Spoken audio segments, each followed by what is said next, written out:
오늘 우리에게 주신 하나님 말씀 고린도 후서 12장 먼저 제가 1절부터 10절까지 말씀을 읽도록 하겠습니다. 무익하나마 내가 부득불 자랑하노니 주의 환상과 계시를 말하리라. 내가 그리스도 안에 있는 한 사람을 아노니 그는 14년 전에 셋째 하늘에 이끌려간 자라. 그가 몸 안에 있었는지 몸 밖에 있었는지 나는 모르거니와 하나님은 아시느니라. 내가 이런 사람을 아노니 그가 몸 안에 있었는지 몸 밖에 있었는지 나는 모르거니와 하나님은 아시느니라. 그가 낙원으로 이끌려가서 말로 표현할 수 없는 말을 들었으니 사람이 가히 이르지 못할 말이로다. 내가 이런 사람을 위하여 자랑하겠으나 나를 위하여는 약한 것들 외에 자랑하지 아니하리라. 내가 만일 자랑하고자 하여도 어리석은 자가 되지 아니할 것은 내가 참말을 함이라. 그러나 누가 나를 보는 바와 내게 듣는 바에 지나치게 생각할까 두려워하여 그만두노라. 여러 계시를 받은 것이 지극히 크므로 너무 자만하지 않게 하시려고 내 육체의 가시 곧 사탄의 사자를 주셨으니 이는 나를 쳐서 너무 자만하지 않게 하려 하심이라. 이것이 내게서 떠나가게 하기 위하여 내가 3번 주께 간구하였더니 나에게 이르시기를 내 은혜가 내게 족하도다. 이는 내 능력이 약한 데서 온전하여짐이라 하신지라. 그러므로 도리어 크게 기뻐함으로 나의 여러 약한 것들에 대하여 자랑하리니 이는 그리스도의 능력이 내게 머물게 하려 함이라. 그러므로 내가 그리스도를 위하여 약한 것들과 능욕과 궁핍과 박해와 곤고를 기뻐하노니 이는 내가 약한 그때의 강함이라. 아멘. 11장에서 시작되었던 바울의 자랑은 12장에서도 이어집니다. 자, 우리가 어제 본 11장에서는 어떤 걸 자랑했냐면 사도로서 자신이 경험한 고난과 시련들, 그런 역경들을 딛고 일어서서 복음을 전한 일, 이런 내용에 대해서 자랑을 했다면 이제 오늘 우리가 읽은 12장에서는 바울이 경험한 특별한 환상과 계시를 자랑하는 것으로 옮겨갑니다. 그래서 바울은 자신의 경험을 최대한 객관적으로 전달하기 위해서 3인칭적인 표현으로 자신의 경험을 소개하죠. 그 사람이 이랬다, 이런 식으로. 사실 거기서 그가 누굽니까? 바울 자신이죠.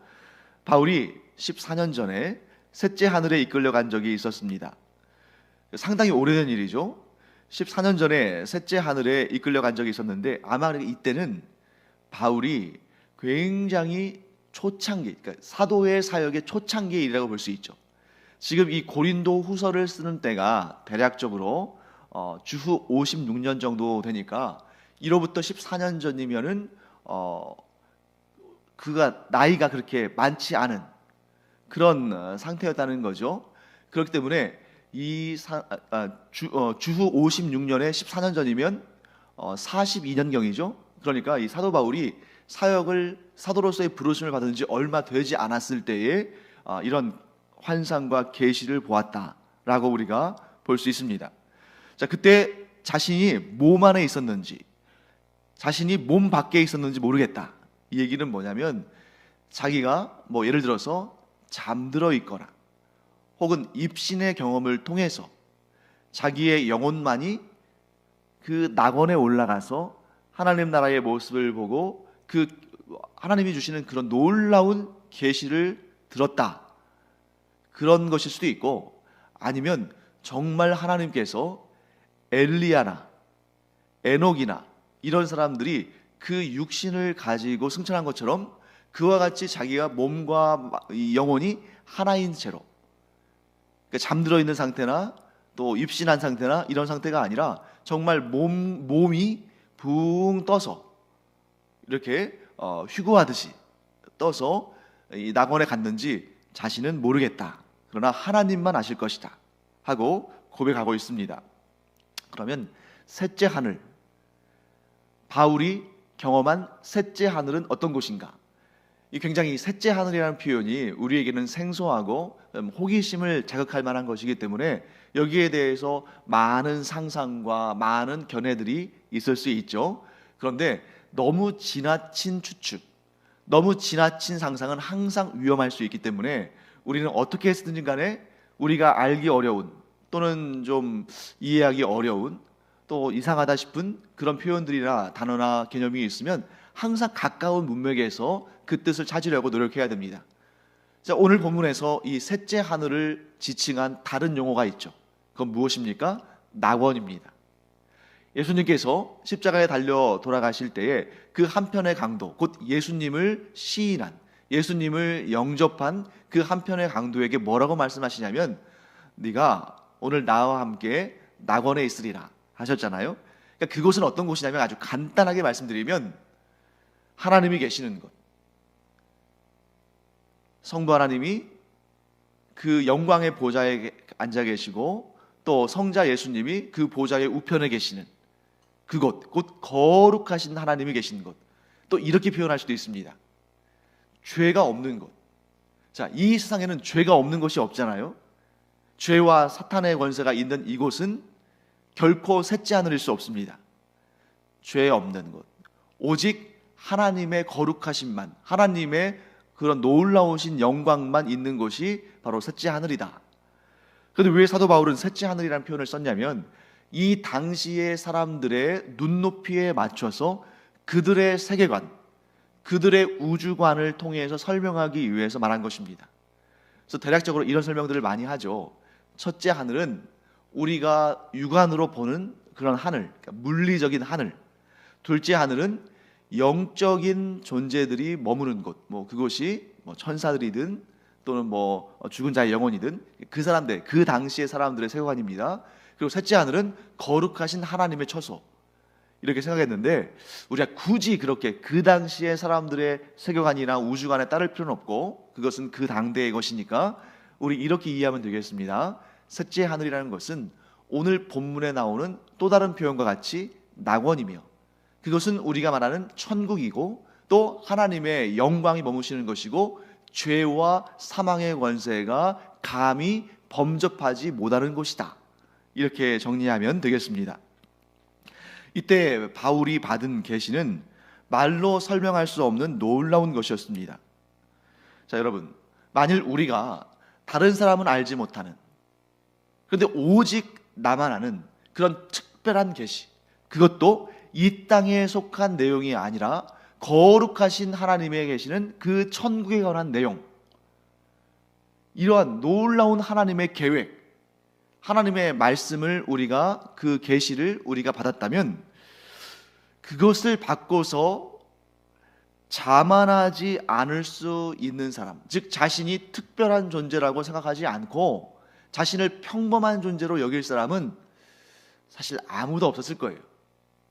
그 중에서도 가장 그나마 가능성이 있어 보이는 사람이 바로 이 바울인데 바울조차도 그런 특별한 계시를 받고 나서 지나치게 자만할 수 있었기 때문에 하나님께서 무엇을 그에게 주신 것입니까? 육체의 가시, 다른 표현대로 하면 사탄의 사자를 하나님께서 바울에게 주셨다 하는 것을 보게 됩니다. 여러분, 여기에서 우리는 아주 중요한 우리 자신을 바라보는 눈을 가질 수 있습니다. 성도들을 바라보는 눈을 가질 수 있어요. 그게 뭐냐면, 자, 우리가 많은 경우에 우리의 육신이 건강하고 우리의 재산이 풍성하고 우리가 하는 일들이 다 잘 되고 이런 모습들을 하나님께서 기뻐하셔서 우리에게 주신 형통의 모습들, 곧 그러한 모습들, 잘 되고 복되고 형통한, 세상 사람들이 보기에도 정말 선망할 만한 그런 것들이 있어야 하나님의 은혜를 받은 것으로 생각하는 경우가 아주 많습니다. 우리 모두가 그런 마음을 가지고 있죠. 그런 관점에서 성도들을 바라볼 때, 또 어떤 경우에 내 자신을 바라볼 때 내가 하나님의 은혜 밖에 있다고 생각할 때가 종종 있을 수 있다는 거죠. 어떤 때입니까? 건강을 잃었을 때, 재산을 잃었을 때, 명예를 잃었을 때, 이런저런 실패를 경험했을 때 하나님께서 나를 사랑하지 않으셔서, 하나님께서 나를 미워하셔서 이런 고난을 당하게 하시는가? 그런 생각이 들 때 사도 바울의 고백을 기억하시기 바랍니다. 우리가 다 알지 않습니까? 사도 바울이 얼마나 하나님께 특별하게 사랑을 받고 특별하게 존귀하게 쓰임 받았는지, 그가 낙원에 올라가서 하나님의 놀라운 계시를 받을 정도로 정말 모든 그리스도인들이 선망하고 부러울 만한 그러한 특별한 은혜를 입었는데, 그럼에도 불구하고 하나님께서 그에게 무엇을 주셨다는 거예요? 육체의 가시를 주심으로 말미암아. 자, 그것은 사도 바울이 육체의 가시를 갖게 된 것은 그에게 있어서 저주가 아닙니다. 그에게 있어서 정말 괴롭고 이것 때문에 내가 정말 하나님의 은혜를 받지 못하는 사람처럼 여겨진다, 이게 아니라 그 육체의 가시로 말미암아 하나님으로부터 떨어져 나가지 않는 은혜를 입은 것입니다. 자, 잘 생각해 보세요. 오늘날 수많은 이단들, 수많은 사이비들 가운데 어떤 이들은 정말 하나님의 크신 은혜를 입었던 사람들입니다. 그런데 그들이 하나님께로부터 특별한 은사, 예를 들면 병고침의 은사, 예언의 은사, 또 다스리는 은사, 이런 여러 가지 은사들을 받았는데 그 은사가 지극히 크고 놀라웠을 때에 그럼에도 불구하고 자고하지 않고 교만하지 않고 겸손한 마음으로 모든 영광을 하나님께 올려드리고 겸손히 섬겼더라면 그가 계속해서 그 귀한 사역을 감당했을 텐데, 사람은 연약하다는 거죠. 그래서 특별한 은사를, 특별한 계시를 받았을 때에 교만해서 하나님을 주인 삼지 않고 자기 자신을 주인 삼고 하나님께 올려드릴 영광을 자신이 가로채고, 그래서 결국 그가 하나님으로부터 떨어져 나가서 사탄의 졸개가 되는 그런 안타까운 일들이 벌어지고 있는 것을 본다는 것이죠. 그래서 오늘 사도 바울은 우리에게 분명히 얘기합니다. 그 육체의 가시가 과연 하나님께서 나를 버리셨다는, 하나님께서 나를 미워하신다는 증거냐? 아니다.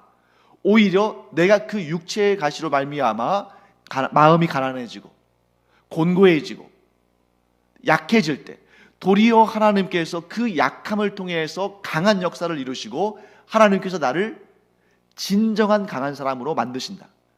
그러므로 우리의 강함과 약함은 우리의 육체의 건강이나 세상에서의 성공이나 우리가 하는 모든 일들이 이루어지는 일이나 이런 가시적인 것들에 있는 것이 아니라 어디에 있는 것입니까? 어떠한 상황과 환경 가운데서도 늘 겸손하게 하나님만 섬기며 하나님께 영광 올려드리며 하나님의 뜻에 순종하는가? 자, 이 마음만 있다면 우리가 언제 어디서건 겸손한 마음으로 하나님만을 섬기고 하나님께만 영광 올려드리고 모든 것을 모든 것에 있어서 하나님께 감사하는 마음으로 살아간다면 그가 육체적으로 건강하든 건강하지 못하든 재물이 많든 적든 사회적으로 명성이 있든 있지 못하든 그는 하나님께 존귀 여김을 받는 자다 하는 것을 우리는 알아야 됩니다. 그 사람의 외모를 통해서, 그 사람의 재물을 통해서, 그 사람의 형통함을 통해서, 세상적인 관점에서 볼 때 그러한 형통함을 통해서 그 사람을 판단하는 것은 지극히 세속적인 관점이다. 모든 사람들이 비천하게 여기고 모든 사람들이 복 없는 사람으로 보고 모든 사람들이 상대하지 않으려는 그러한 천한 사람으로 여김을 받는다 할지라도 그가 그 심령 안에서 오직 하나님만을 섬기고 하나님께 영광 올려드리며 하나님의 뜻에 순종한다면 그보다 더 귀하고 강하고 아름답고 복된 사람은 없다 하는 것을 오늘 우리는 사도 바울의 육체의 가시를 통해서 알게 됩니다. 자, 이제 우리가 궁금할 만한 내용을 한번 살펴볼까요? 육체의 가시가 무엇이었을까? 자, 방금 전에 제가 설명드린 그 육체의 가시가 우리에게 유익을 준다는 그 내용은 알겠는데, 그러면 이 사도 바울이 어떤 육체의 가시를 가졌을까? 이 궁금해지는 건 사실이죠.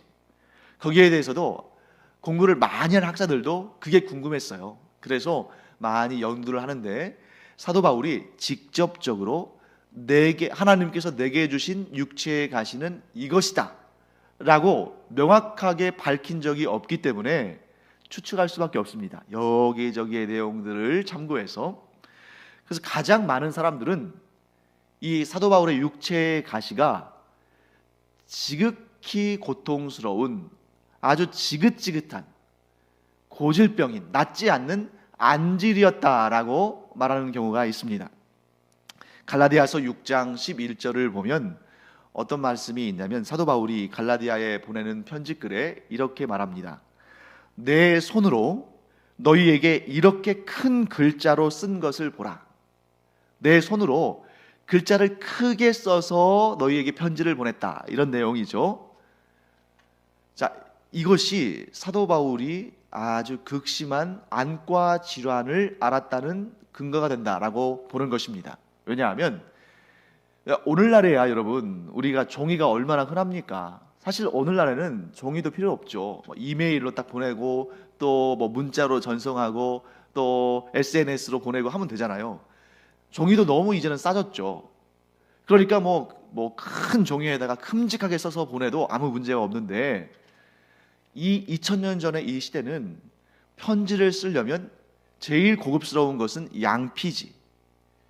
양을 잡아서 그 가죽을 이렇게 늘려서 평평하게 하고 그 위에 쓰거나 혹은 파피루스, 이 이집트에서부터 시작된 것이죠. 약간 갈대와 같은 식물인데 그 속을 보면 약간 스펀지 같은 그러한 섬유질이 있는데 그것을 물에 오래 담궜다가 이렇게 쭉 펴서 무거운 돌로 누르면 그 속에 있는 물기가 빠지고 종이처럼 됩니다. 그런 파피루스를 쓰거나. 근데 공통적으로 이런 것들이 다 비싸다는 거죠. 비싼 파피루스나 양피지에 글씨를 써서 보낼 때에 할 말은 많은데 이 파피루스나 양피지가 비싸니까 글씨를 그렇게 크게 쓸 수 없었다는 것입니다. 그런데 사도 바울이 자기 손으로 큰 글씨를 쓸 수밖에 없었던 이유는 뭐예요? 안 보이니까. 잘 안 보이니까. 심각한 안질에 시달렸기 때문에 그렇게 볼 수 있다 하는 것을 많은 사람들이 그렇게 주장하죠. 그 다음에 그보다는 좀 적은 사람들이지만 사도 바울의 그 육체의 가시가 간질이었다고 보는 사람들도 있습니다. 간질. 첫 번째는 안질이었는데 두 번째는 간질. 자, 왜 그러냐면 간질의 증상을 우리가 잘 알죠.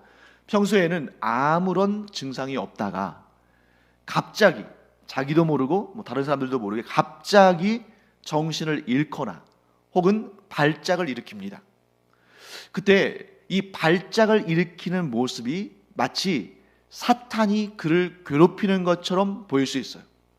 그래서 예수님께서 어떤 이런 귀신 들린 사람들을 쫓아내실 때에 그 귀신이 그 사람에게서 나가면서 막 발작을 일으키는 그런 경우도 있는 거죠. 그러니까 귀신을 쫓아내는 능력을, 그런 은사를 받은 사도 바울이 때때로 귀신 들린 사람처럼 보이는 그런 간질을 알았으니 그게 얼마나 사도 바울에게 있어서는 핸디캡이었겠습니까? 그래서 하나님께 그런 것이 내게서 떠나가게 해달라고 간절히 3번이나 아마 목숨을 걸고 기도했겠죠. 그러지 않았을까 하는 그런 견해도 있습니다. 이건 이제 견해들에 불과한 거예요. 성경 어디에도 정확히 사도 바울이 이런 질환을 앓았다, 이런 질환이 그의 육체의 가시였다라고 설명하는 부분은 없습니다. 자, 마지막 셋째, 첫 번째와 두 번째가 그나마 많은 사람들이 전통적으로 해석해왔던 그런 내용인데 최근에는 그렇게 보지 않는 그러한 견해들이 생겨나고 있습니다. 그게 뭐냐면 바울의 몸을 괴롭혔던, 바울의 육체를 괴롭혔던, 바울을 괴롭혔던 그 육체의 가시가 사실은 질병이 아니라 바울의 육체를, 바울의 외모를, 바울의 신분을, 바울의 어떤 그 관계를 이렇게 공격하는 사람들이었다. 그러니까 바울의 육체의 가시가 바울을 괴롭히는 사람들이었다. 바울의 대적자들이었다. 바울을 공격하는 사람들이었다 하는 견해가 대두되고 있습니다. 자, 바울이 육체의 가시를 받았다라고 말하면서 또 동시에 뭐라고 말하냐면 그것이 사탄의 사자다. 내가 육체의 가시, 곧 사탄의 사자를 내가 받게 됐다. 자, 이런 말을 이제 사용하고 있죠. 7절 말씀에 나오는 내용입니다. 내 육체의 가시 곧 사탄의 사자를 주셨다. 하나님께서 그걸 주셨다는 것이죠. 자, 그러면 사탄의 사자가 물론 질병일 수도 있지만 보통 이제 사자라는 것은 영어로 표현하면 메신저, 또 우리말로 표현하면 대사, 사신 이런 의미를 가지고 있기 때문에 사탄의 메시지를 전하거나 사탄이 행할 일을 대신 행하는 그런 인격적 존재로 볼 수 있다는 것입니다.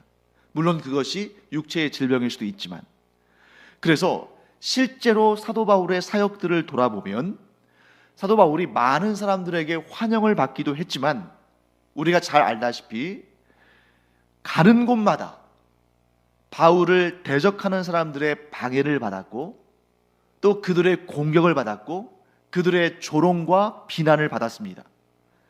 그런데 왜 하나님께서 그런 공격하는 사람들을 두셨을까? 우리 생각 같아서는 사도 바울이 가는 곳마다 성령께서 먼저 앞서가시고 그 모든 것을 정리해 주셔서 사도 바울을 대적하는 사람들이 하나도 없게 하시고 모두가 다 사도 바울의 말을 듣고 하나님 앞에 겸손하게 무릎을 꿇게 하셨다면 복음의 역사가 더 힘있게 일어났을 텐데 왜 그렇게 하지 않으시고 대적자들이 사도 바울을 괴롭히게 하셨을까? 여러분, 지금 사도 바울이 이 육체의 가시 그 사탄의 사자를 하나님께서 자기에게 주신 목적이 뭐라고 설명하고 있습니까? 내가 지나치게 자만하지 않도록 하기 위해서.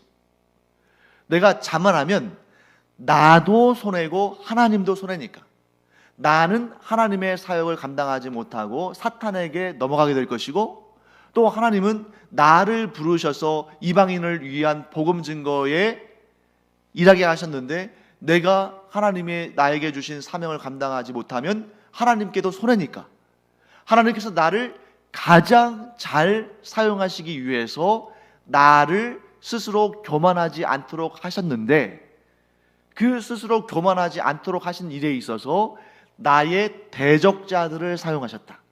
왜냐하면 모든 사람들이 나를 환영하고 내가 정말 인기가 하늘을 찌를 듯하고 내가 하는 말마다 모든 사람들이 아멘으로 받아들이고 정말 순종하고 잘 따른다면 나도 사람인지라 교만할 수 있는데, 그런데 나의 육체의 가시, 나의 외모를 공격하고 나의 사역을 공격하고 나의 모든 것을 공격하는 그러한 마치 사탄의 사자와 같이 나를 공격하는 그 대적자들이 있었기 때문에 내가 늘 깨어 있었고 잠들지 않고 교만하지 않고 늘 내 자신을 쳐서 주님께 복종시키며 그 모든 순간에서 그 고통스러운 순간에서 나를 보호해달라고 하나님 말을 의지했고 하나님의 선하신 인도하심 가운데 이러한 복음 증거의 사역을 감당할 수 있었다. 이렇게 고백하는 거라고 볼 수 있다는 것입니다. 이 셋 중에 그것이 육체의 가시가 안질이든 혹은 간질이든 혹은 사도 바울의 대적자들 사람들이든 우리는 정확히 알 수 없지만 이 세 가지의 어떤 것이든 이 모든 것은 무엇을 위해서 하나님께서 주신 것입니까? 사도 바울이 자만하지 않도록 하심으로 사도 바울에게도 하나님께서 은혜를 베푸시는 것이고 또한 하나님도 사도 바울을 통해서 기쁨을 얻으시고 결과적으로 이 땅에서 하나님의 나라가 확장되어지는 모두에게 좋은 결과를 얻도록 하신 것이다. 자, 그러면 오늘 이제 우리가 이 사도 바울의 육체의 가시를 우리에게 대입해 볼 수 있어야 됩니다. 남의 얘기가 아니라 이 얘기를 우리의 얘기로. 그러면 우리에게는 육체의 가시가 무엇일까?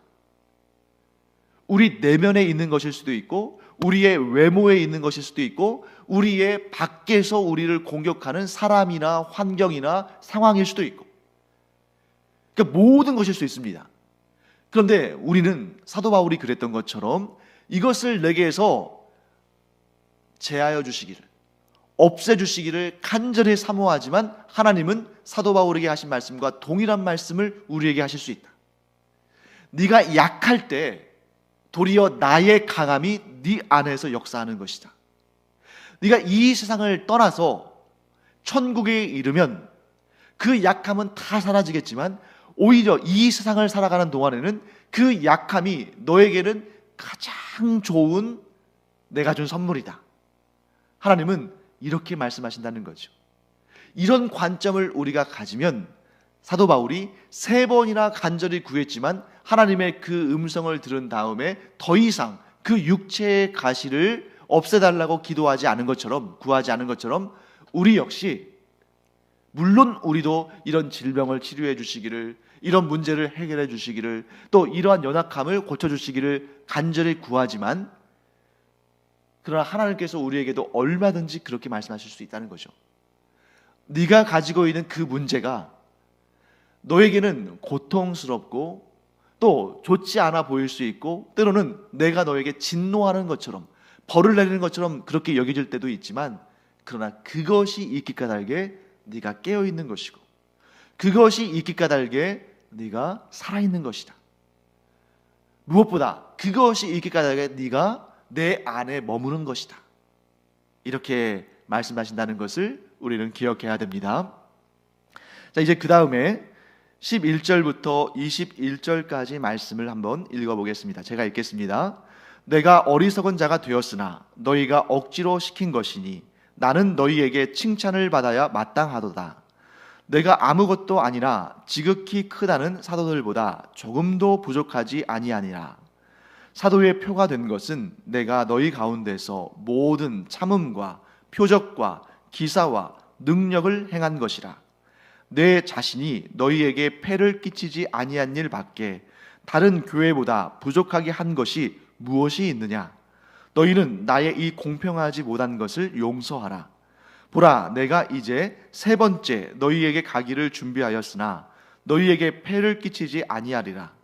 내가 구하는 것은 너희의 재물이 아니요 오직 너희니라. 어린아이가 부모를 위하여 재물을 저축하는 것이 아니요 부모가 어린아이를 위하여 하느니라. 내가 너희 영혼을 위하여 크게 기뻐함으로 재물을 사용하고 또 내 자신까지도 내어주리니 너희는 더욱 사랑할수록 나는 사랑을 덜 받겠느냐? 하여간 어떤 이의 말이 내가 너희에게 짐을 지우지는 아니하였을지라도 교활한 자가 되어 너희를 속임수로 취하였다 하니 내가 너희에게 보낸 자 중에 누구로 너희의 이득을 취하더냐? 내가 디도를 권하고 함께한 형제를 보내었으니 디도가 너희의 이득을 취하더냐? 우리가 동일한 성령으로 행하지 아니하더냐? 동일한 보조로 하지 아니하더냐? 너희는 이때까지 우리가 자기 변명을 하는 줄로 생각하는구나. 우리는 그리스도 안에서 하나님 앞에 말하노라. 사랑하는 자들아, 이 모든 것은 너희의 덕을 세우기 위함이니라.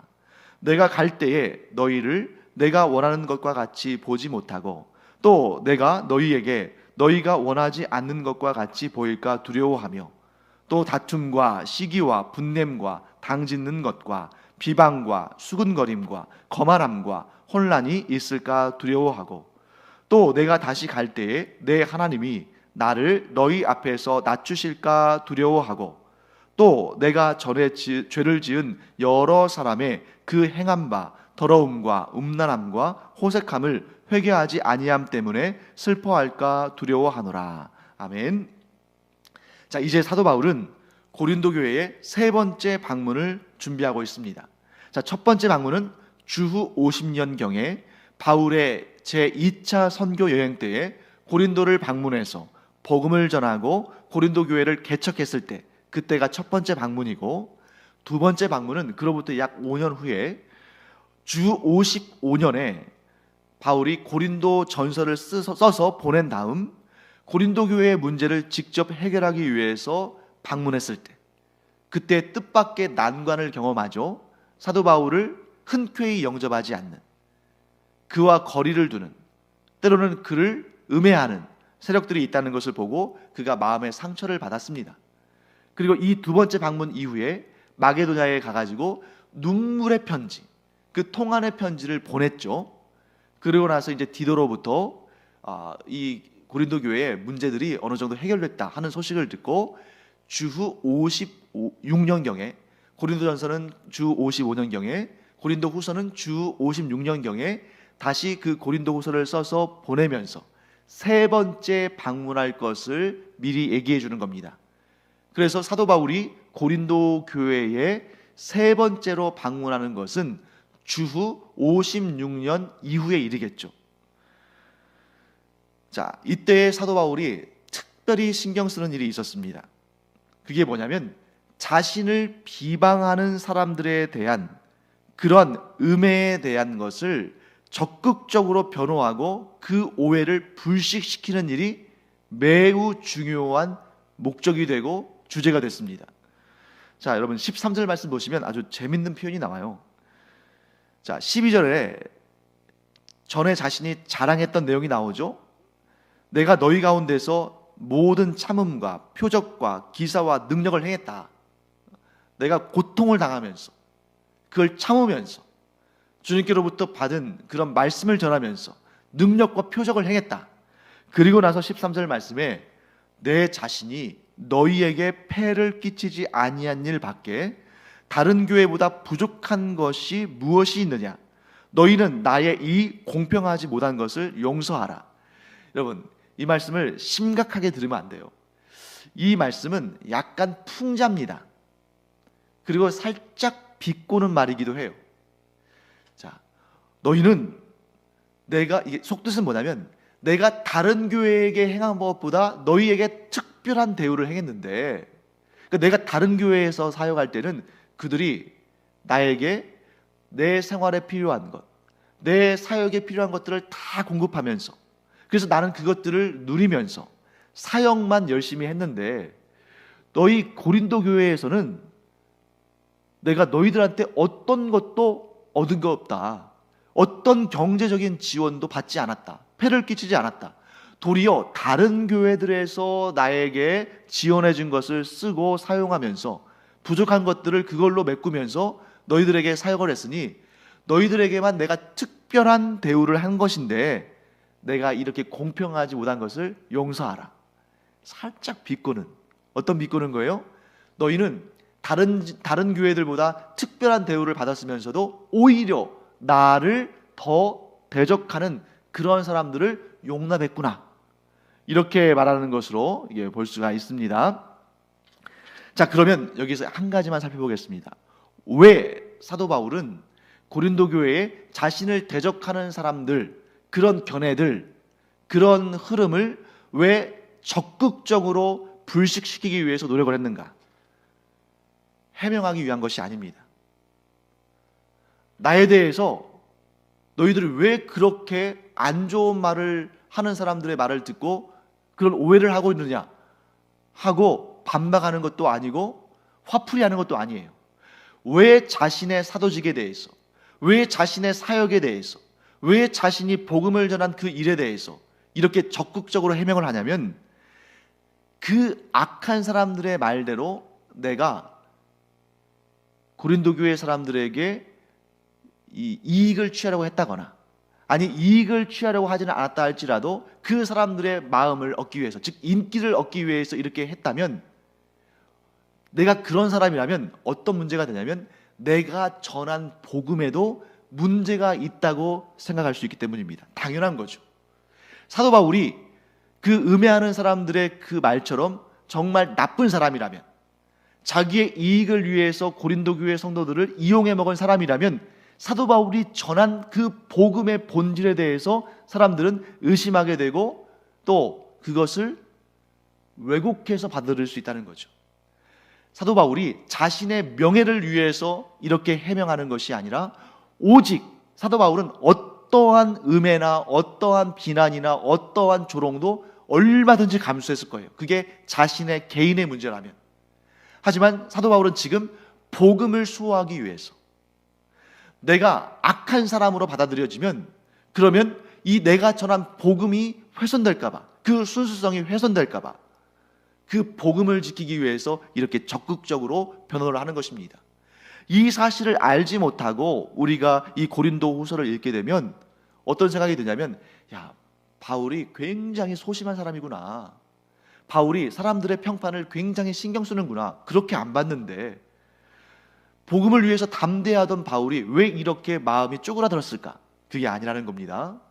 사도 바울의 적극적인 변명은 자신이 전한 복음이 혹시라도